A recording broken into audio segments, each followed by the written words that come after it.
Batata, bamama, bandeko, na elibino sango malamu. Sango malamu ezali Mayangani production. Mayangani production ezali solution ya ba événement na bino nyonso tout na kati ya communauté congolaise, précisément ya Afrique du Sud. Mayangani production soki ozali na mariage to wedding, to ozo préparer mariage na yo, ozali na baby shower, ozali na anniversaire, ozali na événement songolo to pakala, ozana posa to ya to kangelo ba photo professionnelle, ozana posa to ya to salela au film professionnel, ozana posa to ya to couvrir événement na d'une façon professionnelle. Contactez Mayangani production. Pona vous contacter Mayangani production, ezali facile. Numéro ezana sa bitando ike na bino. Contactez biso tokoya wana pe tokosalelo musala avec professionnalisme nyonso. Toujours na Mayangani production.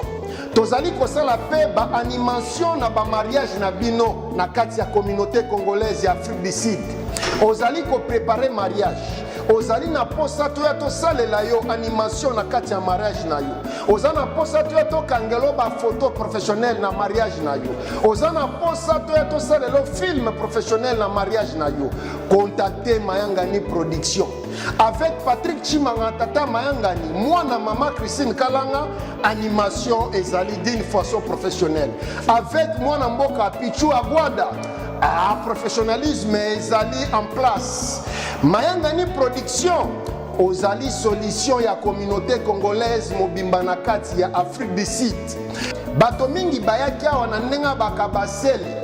Bazindiselaki bino ba photo na bino na mai, bazindiselaki bino ba événement kitoko na mai, basalelaki bino ba animation ya mabe, mais kolela na bino nzamba yoki atindi Mayangani production.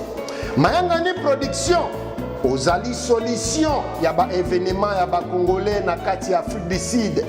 Mayangani production nzamba yoki kolela ya ba congolais yango atindi yo. Contactez biso, tokosalelo musala malamu avec professionnalisme, avec bolingo nyonso. Tala ndenge ba photo eza koleka wana, ezali musala ya Mayangani production. Tala ba photo kitoko, tala ba photo ngebu, tala ba photo neti ba angelou. Mayangani production, merci.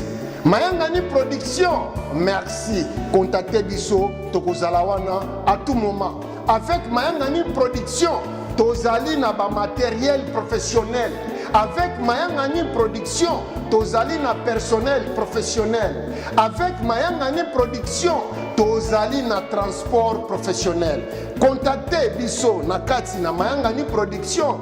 Tokoya kosalelo musala avec bolingo, avec patriotisme et mingi professionnalisme. Mayangani production, solution à ba congolais.